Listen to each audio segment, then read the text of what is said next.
Bachelor পয়েন্টের নতুন season কি আসবে? যেটা এই নাটকের হাজার হাজার লক্ষ লক্ষ দর্শকদেরও প্রশ্ন, ব্যাচেলর পয়েন্টের নতুন সিজন আসবে কি আসবে না, বা কবে আসবে? আমাদের জীবনে কিন্তু আমরা চাইলে কোথাও দাঁড়িয়ে দিতে পারি না। মানুষের জীবনে কিন্তু মানুষ নিজে কোনো দাঁড়িয়ে দিতে পারে না, ফুল স্টপ নাই কোনো। আমি আসলে ক্যারেক্টারগুলোকে এমন জায়গায় আনছি যেখানে কোনো দাঁড়িয়ে নাই।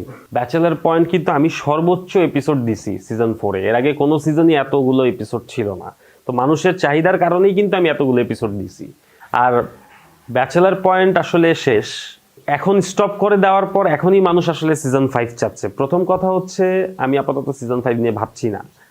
দ্বিতীয় কথা হচ্ছে আমি যদি সিজন 5 নিয়ে ভাবি সেটার জন্য আসলে একটা লম্বা সময় প্রয়োজন, কারণ একটা সিজন করতে গেলে, একটা সিজনের গল্পের ছক আঁকতে গেলে সেটা অনেক লম্বা একটা সময় লাগে। আপাতত আমি ওয়েব সিরিজ বানাচ্ছি, ওয়েব সিরিজ নিয়ে একটু বিজি। প্লাস আমার নতুন বছরের সিনেমার একটা পরিকল্পনা আছে, সেই পরিকল্পনা নিয়ে কাজ করছি।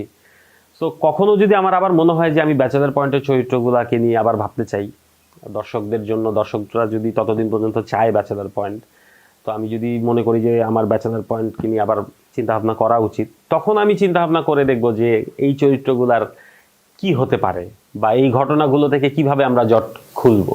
এই জট খুলবে কি খুলবে না এটা নিয়ে আসলে আমি নিজেও কনফিউজড। আমি যদি কখনো ব্যাচেলার পয়েন্ট নিয়ে আবার ভাবি, তখন হয়তো আমি ভাববো যে সিজন 5-এ কি হবে বা এই জটটা আমি কিভাবে খুলবো। ইনফ্যাক্ট আমি নিজেও